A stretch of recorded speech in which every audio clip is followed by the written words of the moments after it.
Hi, everyone. I am Heike Vargas with NASC. I'm interviewing Gary Stuart today in regards to the NASC Origin Interview of Constellations in North America pre-2005. How you doing, Gary? Very good, very good. Happy to be here. Good, good. You ready to get started? Absolutely, raring to go. When did you first learn about constellations? Well, I was a massage therapist in LA, and I was getting all these messages while I was massaging people. And I was like, okay, I was being guided. It said, I'm working on a shoulder, ask them about anger. I was doing neck work. They said, oh, there's something about guilt. So I started having just conversations during body work. And I said, well, who is guiding me? What is this about? And then I was reading, it was called The Whole Person, which was a healing magazine. And there was a little 2-inch ad in there. What if the pain you're carrying is not yours? I went, bingo, I got to talk to this person. And it was Margot Riddler, who had just relocated either from Germany or the East Coast. I mean, she's Swiss born, I think. And we hit it off. And I said, well, I want to be a client. I want to experience this. It sounds absolutely fascinating. And I felt I was supposed to learn something energetic with healing. I didn't know what it was. I had tried Reiki. I said, no, that's not it. And then the minute I did constellations, I was there. Okay, this is my next career. Interesting. That sounds really cool. Oh yeah, it was just so wonderful. So she saw me, with one-on-one client. She came to my house with my now deceased partner, and we were both blown away by it. And then I went to living room events in Brentwood, California. Then she rented a little room, so I was always going to be a rep, not necessarily the working client. And then one of the living rooms I was in Brentwood, the type of facilitation she did, she had the client tell their story of woe, as I say. And I work blindly because I think it leads the witnesses, so to speak. They're trying to reenact, fix the story they just heard that was dysfunctional. But anyway, the person didn't know who they were, and she said, would you be her great grandfather? And I got this download. He was in Lithuania. It turned out she was Lithuanian, but I was on a farm. I was depressed. Everyone left Lithuania for America, and I was left depressed to die alone after I raised a whole family with soil that was totally depleted. And we were both hugging and crying. And I said, this is my new career. Because I knew the shelf life of massage was only 10 to 15 years. And I didn't want, and I started late at 45. So I was only about 47, 48. At that point, I was in it 3 years. And I knew instantly this is my life's calling. And you'll hear in the rest of the interview from that point on. Great, thank you. So Yeah. was there a personal story that drew you into the work and made it a passion for you? Yeah, well, that one where I got the download, which I'll talk more about the end, how it fit into my life 20 something years later. But I just knew, well, I guess I had intuitive talents that I didn't realize that were showing up with my massage clients, like ask about anger, ask about guilt. And just it got to the point where I was doing pregnancy massage on a pregnant woman. The minute I touched her, I felt a little girl was inside her, and I saw her with a ball laughing with a gingham ruffly collar. And at the end of the massage, I said, well, good luck with Michelle. She said, why did you say that? I said, from the moment I touched you. She said, I have not told my husband. I had a sonogram or whatever, and that it's a little girl and I want to name her Michelle. So that's happened a number of times that the babies have talked to me before they incarnated. It started in massage, but it's happened about 5 random times. And it shows I'm connected to some field even before I trained with Bert Hellinger.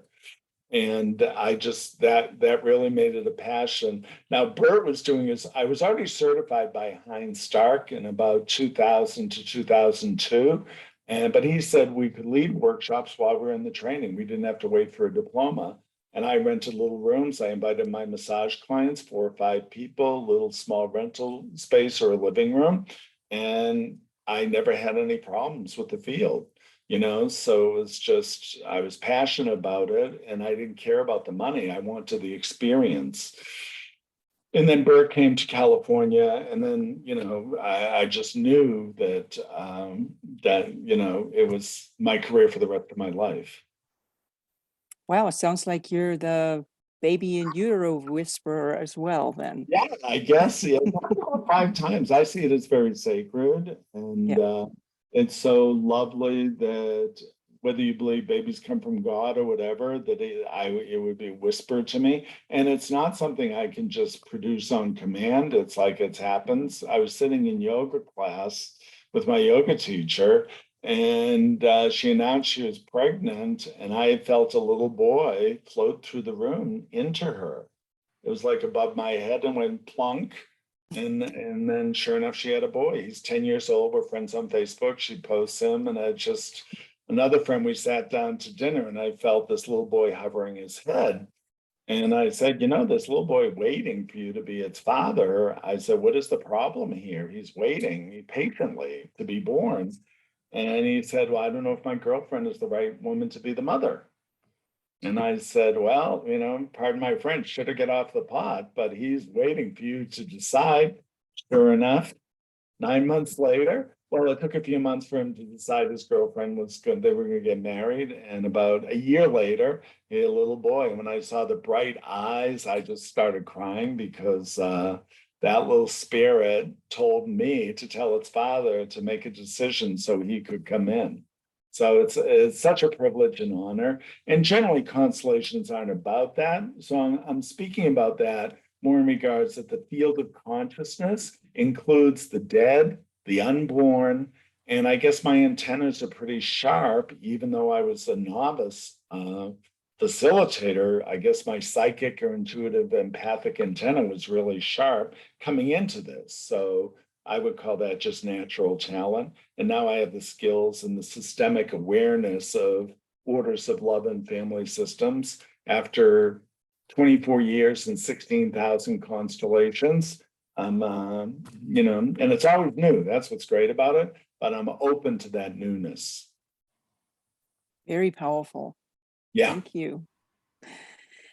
Who were your systemic constellation teachers and colleagues? Yeah, they're all dead, unfortunately, but hey, I'm here till I go. It was Heinz Stark. Margot she got a group after she was doing workshops. A lot of people said, hey, I want to learn this. I want to learn this. I was like, number one, let's get a teacher going. So he visited LA and we had a group of about 20 or 25 people, and 22 of us wanted to be facilitators. So he wasn't just accepting anyone. He wanted to see how we were in a workshop if he felt we had the skill or the talent to do it. And then he found 22 of us, and I think that was around February, and in the fall he started a 2-year training, and he flew to LA 3 times a year for 2 years, 7 days, doing constellations 18 hours a day for 7 days, 3 times a year, kind of like February, July, and November for 2 years straight. So we had a lot of experience, but he would bring in body workers and would talk about shamanism. So it was lots of constellation work, but we'd explore other facets like shamanism and how our bodies interpret the family system and where the history shows up in our body. Nice, great, thank you. Yeah. Oh, and I can't forget Bert Hellinger. 2007, Bert announced he was doing his first teaching in English in Pischel-Fladming, which is kind of near Stuttgart, Germany, and Salzburg. It's actually closer to Salzburg. And I sent him a letter with my heavy work schedule and everything and workshops. And I said, well, I'd like to be there, but I got workshops planned and blah, blah, blah. So he emailed me back. We were pretty friendly. And he said, well, I wish you had the passion to study with me. And I'm sorry you can't make it. So I was like incensed. I said, I'll go with him. And I changed everything around in my life. And I said, I got to do this. I love Bert. I met him in Santa Barbara a couple times, and we really hit it off conversationally, and we're pretty chummy, which became even more. Everyone says, "What's with you and Bert? You're like hanging out," and we became. He was my mentor, and I can honestly say a friend. And in the training, which went from we thought it was 1 week to 6 weeks. He would come up to me after, did I cover all the points? Did I miss anything about the family systems? And everyone said, why is he asking you? And I said, I don't know. We just had that rapport. We just had a great rapport together, and it was just fantastic to train with him. And, we were in a gymnasium with 150 people from 40 countries. So the subject matter from somebody working who was a direct descendant of the Ming Dynasty, of course, World War II. And then we were such a big group, he asked people to raise their hand to facilitate smaller groups. So we were supposed to do an afternoon exercise with a small group of 14, 15, 20 people each. And I facilitated my circle with that. And I ended up lasting 2 days. He said, I thought it would be done, but to do 14 constellations, you don't do that in one afternoon. So it ran for 2 days. So I was getting on the job training while I was training with him, and didn't run into any problems whatsoever. So for me, it's been like a duck to water, from day one. Yeah, sounds like it. Yeah. That's great. Thank you. What participation did you have in the early history pre-2005 of constellations in North America? Well, that would be in 1998 with Heinz Stark, and then Bert came to Santa Barbara a couple of times. So I knew then I was going to be a facilitator. I probably was already in the training with Heinz. Yeah, I was already in training with Heinz, but he recommended we check out other facilitators. We formatted. Heinz Stark had his format facilitator support group when he wasn't here, for a few months. So we would meet monthly and work on each other's issues. So that would be 12 times a year during the 2 year training. So we always met once a month and then at someone's house or whatever. And it was always wonderful to support each other, learn and experience the work that we needed in Heinz's absence. And we could always email him if we had a problem or a question or whatever. And then Bert would come to Santa Barbara, and then we'd all go there and mass the whole class just to see Bert's style of working, which is very powerful. And I got to be a rep a number of times. And then I think about around 2005, he came to Washington, D.C., and he wanted to work with cancer. Well, my sister was in Walter Reed with cancer, but I didn't have cancer. She was in the Iraq War. She was a chaplain, though. She was a soldier, but she was a chaplain counseling the soldiers missing their wives or their dead buddies from IEDs or whatever. So he said, well, no one else with cancer approached me to be the client, so you can be my client. And I said, I have multi-generational cancer on my father's side. And the irony, my father was diagnosed with throat cancer at 40 years old, and my sister in Iraq was diagnosed not with throat cancer, but cancer at 40. And she was a year old when my father died of cancer, and he served in the 101st Airborne Division, and that's the division she was in. So here's a girl who didn't know her father because she was a year old when he died, ends up in the same platoon in a war overseas with cancer at the same age. She had 37 rounds of chemo at Walter Reed in Washington, D.C., and she survived it after that. So they got it all. So she's still alive and she lives in Florida. And it's kind of reclusive, but that's her fate and destiny. And interesting experience. Yeah, sounds like it very powerful too. That's Yeah, definitely some absolutely. correlations there in the family. Oh, So, absolutely. Yeah, it's more than coincidental, that's for sure. when did you start facilitating? So during my training with Heinz, he said, go out and start groups. So I talked to my massage clients. They said, we trust you with our body. If you think this is the cat's meow or the best thing since sliced bread, we'll come to your event. I don't even think I charge admission. I just, I think it was like 20 or 40 bucks for a church rec hall, real small. It only held about 10 people. I only had about 5. And we would just dive into the field, and it was so interesting. One of the clients, what was it? He had this chronic pain in his foot, and we were doing the work, and I started working blindly, and I want to credit Gabriel Borcan teaching me blind constellations. Margot had invited her. She was in California, I think the Bay Area. She invited her to LA to show her style of work. And I didn't know about, they call them concealed or blind constellation, where no one in the room knows anything about the client.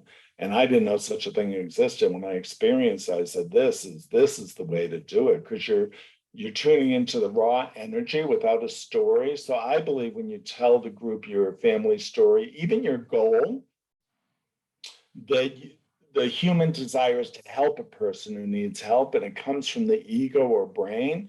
When they don't know a thing, then you tune into the raw data that created the drama that they're seeking help with.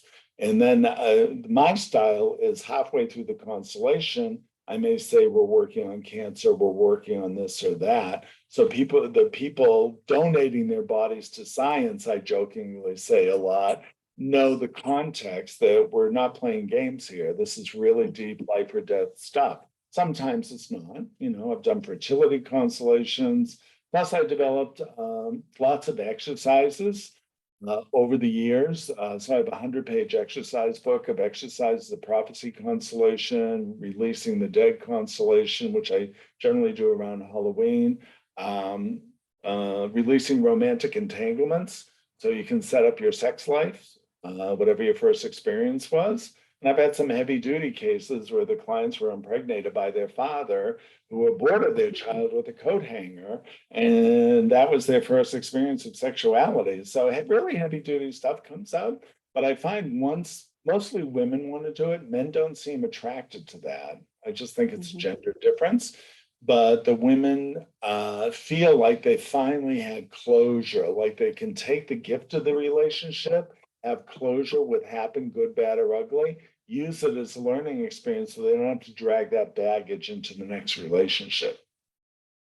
And that's something I developed, and I was a big hit at the 2011 conference in San Francisco, which I co-produced with Dan Cohen, Barbara Eggenberger, and Carolyn Zahner. The four of us produced that. 275 to 300 facilitators from all over the world came, and I got to showcase past life constellations. So I'm ever the innovator, and I have, of course, being in LA, I have a lot of type clients. I don't know about that, but I didn't take it like, every single person alive wasn't Cleopatra. You know what I mean? I said, who was the Polish watchwoman who slipped and fell and died, in the 10th century, But it's quite interesting when you set up, if they feel it's a past life, you set up a rep for the past life, you let them tune in to whatever comes through. And then you add the client to have a dialogue with the past life with closing statements like, I leave you trauma with you. That was the fate of your lifetime. And your spirit lives on in me. I love you. And I'm your future self in a way. And it's very powerful. It clears the slate for a lot of people. And I don't do it that often, but when I really feel I hear somebody talking and I'm getting images of the Middle Ages or some other bizarre period, I will bring that in. Yeah. And I know you're very direct when it comes to your constellations, and that Yeah, I really don't makes it screw fun. around. It's like we're gonna hold a workshop. We're here to hit, we're here to go deep, fast. And my new development is called quantum activation constellations. It's like we can target just the subject. There's always systemic roots, which are fine, that's a given, but we can target the subject and then see if it's from your mother line or father line. But we're sticking to the goal of the subject you're working on rather than saying, and it's not bad to say this is a pattern in my family system, whatever. I still do plenty of family constellation work. Even in the quantum activation, it's family constellation, but we're going for, let's say, attaining the goal of your subject. And if, something's in the motherline, I can say this pattern is repeated in you for 10 generations of your female lineage. We don't have to lay 10 women on the floor to prove it's 10 generations of women. We can say it verbally, and the vibration of the truth of speaking it verbally is as powerful as laying all these reps down. So with 1, 2, or 3 reps tops in 20 minutes, I can hit the jugular vein of the problem. And a lot of people, I've done a Zoom class on it, and everyone's goals are starting to come true. They say, I can't wait for you to, I'm doing it again in October, like a 4-week Zoom class where you just do quantum activation. And the field informs me what's needed, whether it's from mother line, father line, and your future timeline. Um, so it's very powerful and very fast. That's great. I'm looking Mhm. forward to your next step, that's for sure. Yeah, that'll be in October. I think the 4 Thursdays in October we'll be doing it. Okay, thank you. Yeah. Have you trained students? Yeah, about 10 people. I have a couple people I'm kind of coaching and training. My web designer's in a PhD program at Santa Barbara Pacifica Institute. And she wanted the systemic, her teacher started talking about constellation. She said, well, guess what? You know, one of the top guys is my web design client. So we kind of did a trade of services for the past year. And I recommend when you train people, and let them read the theory and the books on their own. I think to truly understand the work, and Hellinger kind of was the same way. You can learn stuff in a book, but you actually have to, my view is you have to work in your own family system and attend workshops to watch me work, ask me why I made that choice, and what choice would you have made if you were leading. So no one's right and no one's wrong. It's just I have the background and experience for that. But I feel once we can heal our place in our own family system, once we walk through that fire, so to speak, then we can walk our clients through the fire because we already walked through it. We know the path. Whereas if you don't do your own work and you just say, I'm learning these skills about order of love your father, don't forgive him, accept the blah, blah, blah, it's just rote. You know, it really has to come from your own heart and your own gut. And especially, it's hard to teach people to have compassion for the perpetrator. So, you know, if your parents, I was a battered child by both parents, and it was very hard, even after 2 years of training, to find love for my male lineage, which was very violent and abusive. And finally, my closing statement, which still touches me even 20 something years later, is what I learned over 2 years. It's hard to say. God, it really chokes me up. I come from a good family system. Mhm. It's so hard, even now, with all the pain and anguish and violence. Uh, it's like admitting something positive in what I know all the negatives are, and that it touches my heart. And one insight that I've gotten over these decades is no one asks for what life gave them. My father didn't ask for my grandfather to be violent. My grandfather didn't ask for my great grandfather to be violent. And they all had to live with the outcome of what was given to them, which was just honestly brutality, you know. And I got to receive a constellation from Dr. Angwin St. Just last week. And my rep had all this. I don't consider myself an armored person at all. I'm very open. But the rep showed he was like shaking. He was a big guy and he was just like shaking. And a lot of grief showed up. She put a person in for grief and they were wailing for an hour. And it showed how I never thought I inherited the armoring of my father. But if when I after the constellation was done, I said, "Oh my God, he had the armoring from being beaten by my grandfather. He had the armoring from killing Nazis from Omaha Beach in France all the way to Germany and back, with all the grief and loss and murder and death." And I said, "Oh my God, I inherited aspects of it. And I never saw it till last Sunday." And I was like, wow. But I felt it was melting away much quicker and that it was also tinged with grief. His was more survivor guilt and grief. Mine is just grief from losses of losing a sister to AIDS in the 80s. And my partner died suddenly 5 years ago. So a lot of grief there. And it was opening my heart up to those unseen things. Even after 20 something years, it was ready to show itself and release. So I'm a work in progress, just like any client I work with.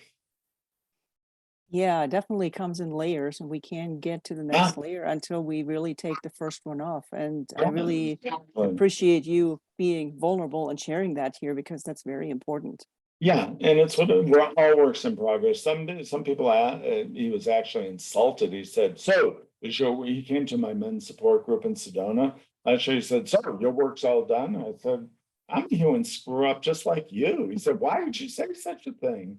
I said, "I don't think we're ever done." And then I think when we're at the pearly gates, we see what we didn't complete or need to work on, even on the other side. I said, "Don't forget, we're eternal souls having a human experience, and God knows what other lifetimes we've had to integrate what we're learning this lifetime."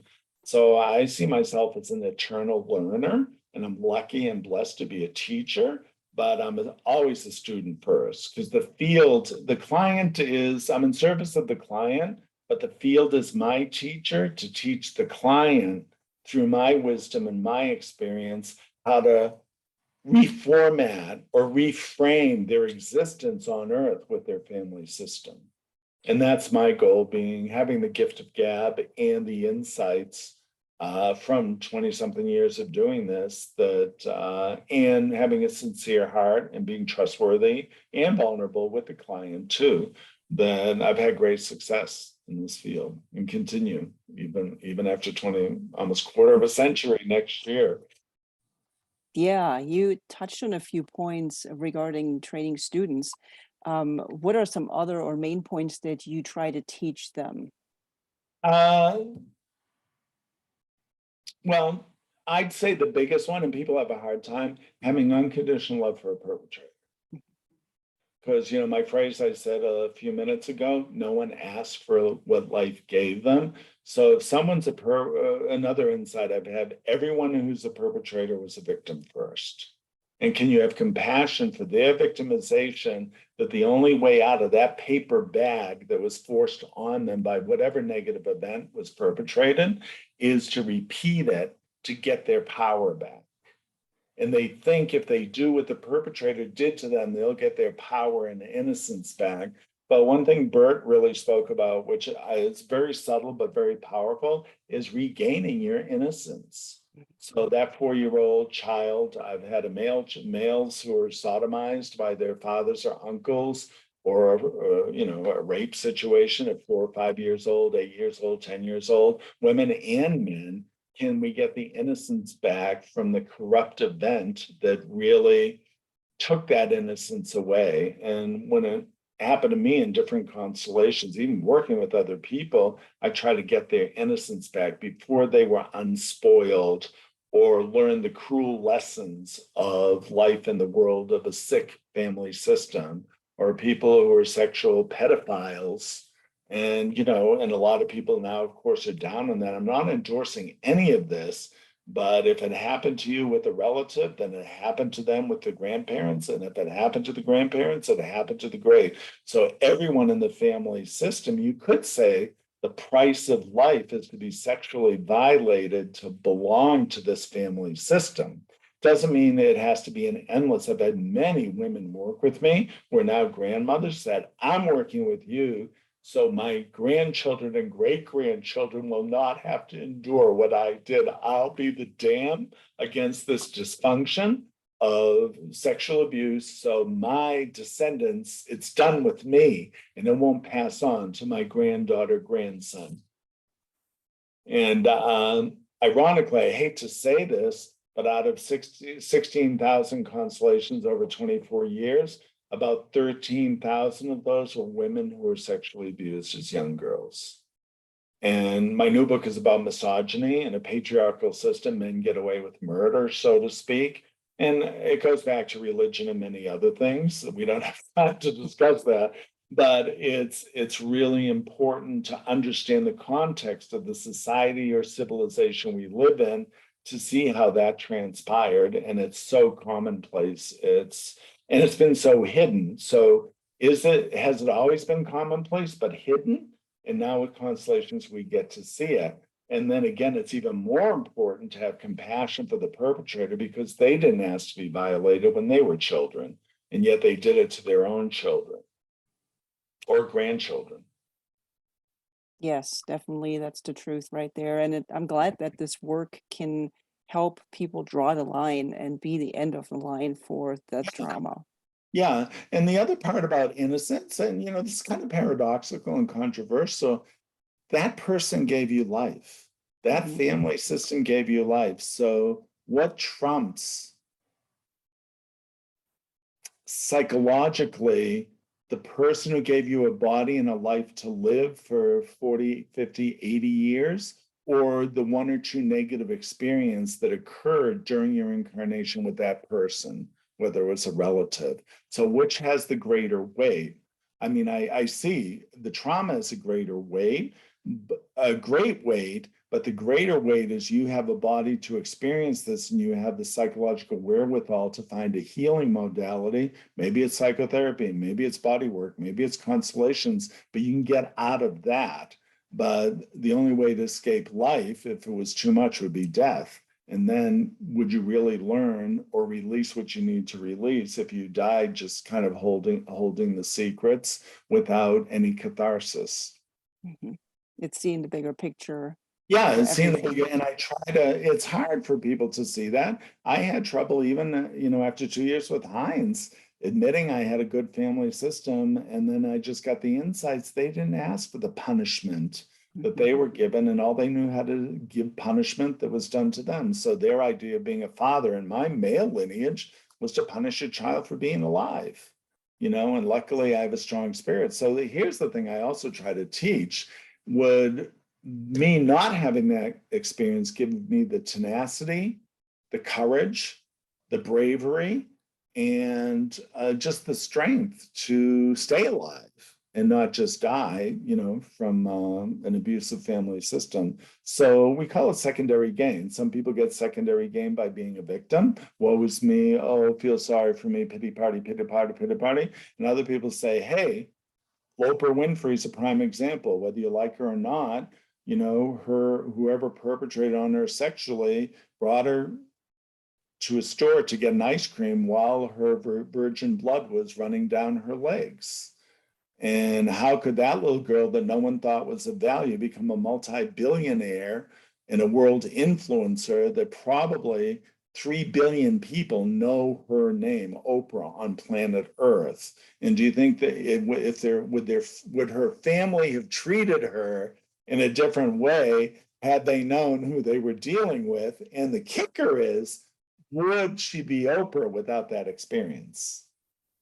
That's a good So question. there's a yin and yang to it. Mhm. Would the human spirit overcome the extreme negatives and transform it into positives without the negative experience? Mhm. So, you could say, in the political times we're living in now on planet Earth, I say the darker the times, the brighter the light. And the darker times you had personally, the brighter the light that's coming after you survive that darkness, so to speak. And I think humans Yeah, collectively are experiencing that right now. The corruption, the darkness, the greed, the avarice, the rape of Mother Earth, which I feel is a mirror of misogyny, of the patriarchy cast upon the planet. So, and humans are going to have to stand up to stay human beings while everything may be burning around them. But Phoenix always rises from the ashes. absolutely. Wow, you already touched on so many gems Oh, of wisdom there. So, do you have any other ones that you yeah, could say from your work with constellations? yeah, it's open your heart Mhm. to everyone, because your client didn't ask for that suffering. But for you to agree and demonize their mother, their father, or whatever. And so one thing Heinz taught us to do is if they really had that much of a charge with them because the abuse is so horrific, they can't let go of it, put the divine masculine behind your father, the innocent father before he was abused as a little boy, or the divine feminine mother behind, and if the person happens to be Catholic or religious. I had one client who her great grandmother was raped in a rectory in Mexico in a Catholic church by a priest. And here's the conundrum. The client would not be here if that didn't happen. Mhm. So he's the secret father of the family system. And the client is here because that secret father sexually abused her great grandmother in church after Sunday school in probably what, 1890, 1900. And here I'm working with that client. And so it was very touching. I generally don't get religious in constellations, but I had to. So I had the rep for her, the progenitor of the entire family system, the priest, hidden father slash priest, look at the wall at a big cross and say, "Forgive me, Father, I have sinned." And then for the client's female lineage, I had Virgin Mary on the opposite side of the room, the divine feminine comforting all the women who suffered in the family system, and left him at the cross with his back to the family and the women moving forward for generations away from him. But we included him in the picture, but left the guilt and shame with him and his cross and his beliefs. I'm getting Very goosebumps. Yeah, very powerful stuff. And it shows you where we have to go. I believe, Yeah. what kind of job can you have where you never know what's going to happen every time you do it?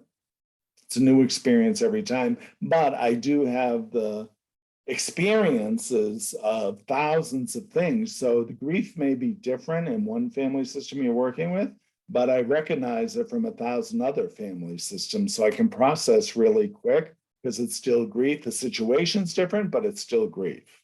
And that leads me to work much faster now. Yes, absolutely. Uh, are there any variations that you prefer personally? I would say the quantum activation. So I like doing the work blind. A lot of people are more traditional, laying all the dead reps on the floor and this or that. I may put a pillow down or one rep, but that represents everyone dead. You don't have to dramatize it. And I think the origin of the work, we're doing more reenactments and dramatizations, which aren't bad. I've gotten a lot of value staring down at a person laying on the floor who was a dead ancestor, or laying with them and getting up saying, "I choose to live, I honor your death or sacrifice." But I don't think we have to do reenactments as much. And I also feel consciousness is speeding up. Like, they say the universe is, whether it's expanding or contracting, and I think consciousness is expanding very fast.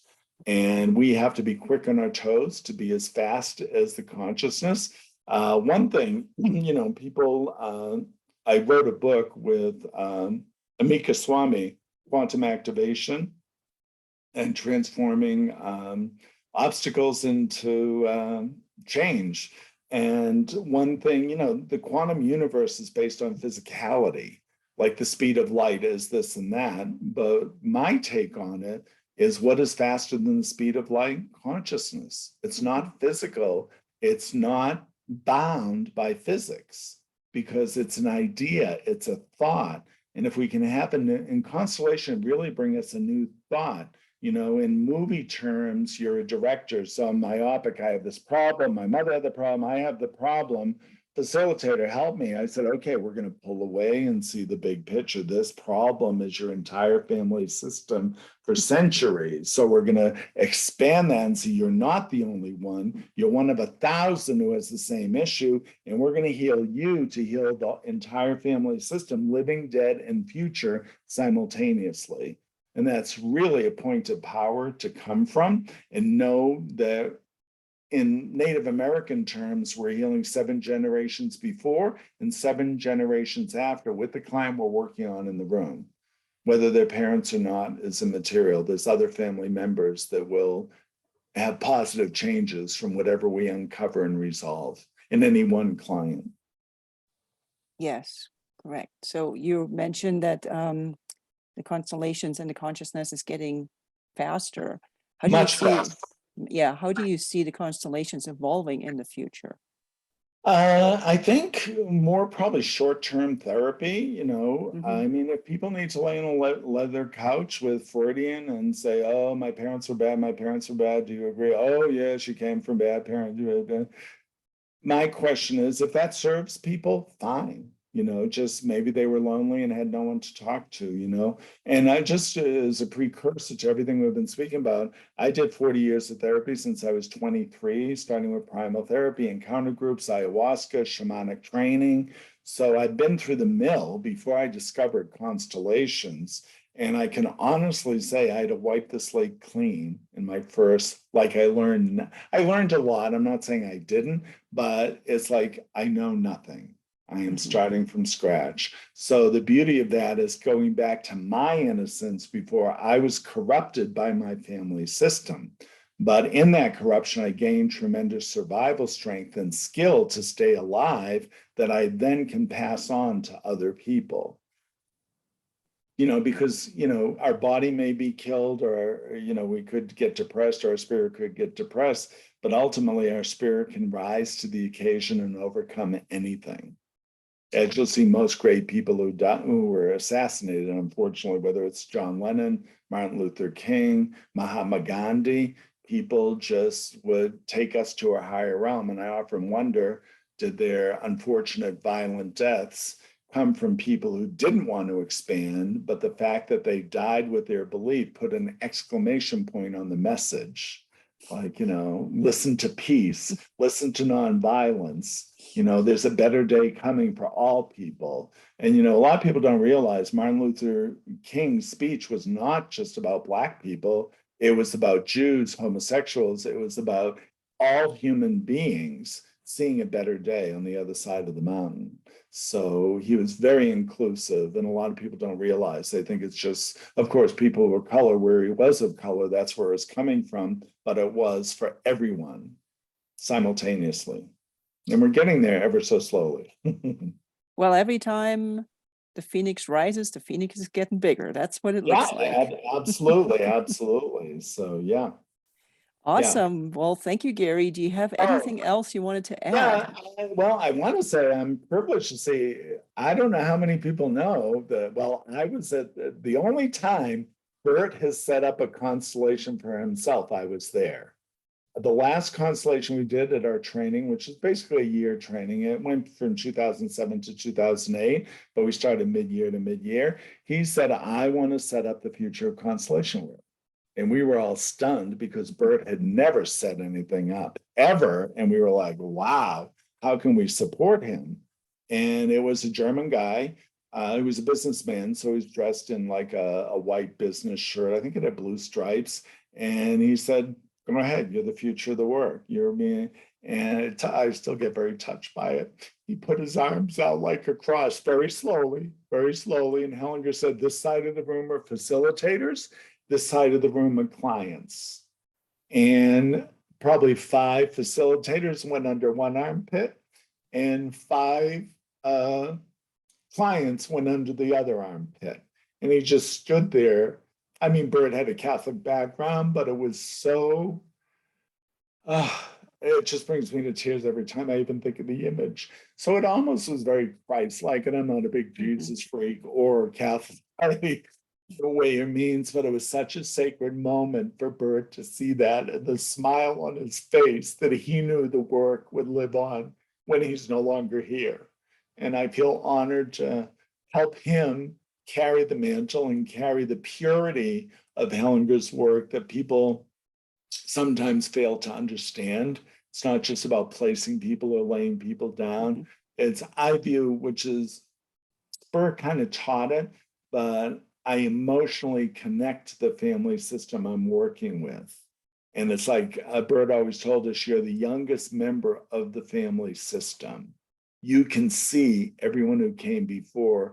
How can you serve them as the youngest member by respecting the older members who came before you? I think if we can keep that and bring the entire family back to their innocence of why they incarnated together, that spreads throughout the room for everyone in the room comes from a family system. So one of my memes I have on my website or whatever is we all come from a long line of dead people, and we really do. I mean, when you really look at it, I've done the mathematics. One child born every generation means 10 generations, just one of us have 1,024 ancestors behind us who suffered and died or were complete successes and died. Whatever the case, we really do come from long. And the beauty of constellations is, if I let facilitators know one thing from this interview, it's the dead will give you the answer you need. They really will, because they feel if you cannot denigrate them and have a pure heart with their humanness and what they did, good, bad, or ugly, without judgment, non-duality, then they will give you the gift of the healing words that need to be spoken, the words they never got to speak directly in this lifetime, and the vibration of the messages from the dead permeate the room and give everyone chills. And you hit the nail on the head that was never spoken. That's the thing I really want people to know. If there's one thing I teach you from this interview, it's the sacredness of speaking the truth that was never allowed to be spoken in the history of the family system. You, as the facilitator, if you can get the healing sentence right, it's not just what you come up with. Work with the rep who's repping that dead grandmother or whoever it is to get that sentence out. I don't care if it's anger, I don't care if it's grief, sadness, whatever, but for them to speak their truth is liberating the dead so the living don't have to carry the secret and silence the truth. So I You're think speaking right that's, from my heart. yeah, exactly. And that's what's needed, because a lot of families, if you really look at it, they're predicated on lies. Mhm. They'll make up an excuse. Denial is a very powerful, and that's part of survival. I'm not throwing the baby out with the bathwater here, but they would create a story that's untrue to cover up the truth. How I learned when I had to relearn my whole family system. Oh, this was the truth that was underneath the violence. Oh, that's what was going on to create the violence. So that was a new experience with me, especially from what, 23 to 46 or 45. And I said, oh, wow, I got to relearn everything and let the reps guide you. Always honor your reps, let them guide you, because they're going to guide you into the whole system. And then you can take it from there. Thank you, Gary. That was Yes. amazing. I love it. Every time we could keep going, right? But Yeah, I the know. questions are done. So, Okay, one final thought. We have one thing to add that just okay. came to me. Your entire family system did not incarnate to suffer. They Mm. came here to be fulfilled and happy their entire lives, but life had other plans. And we can get back to that if we honor what came before and create the dream that they wanted. Another meme I have, which encapsulates this all, we are the dream come true of our ancestors. I would Everything, like those quotes. yeah, everything that they wanted and didn't get, we have the capability to do for them. So when we Yes. make our dreams come true, we make their dreams come true. Yes. Absolutely. Thank you so much. Yeah, That just was very, very special. thank you. It's all about love. Yes, it is. Great, thanks. Thank you, Gary.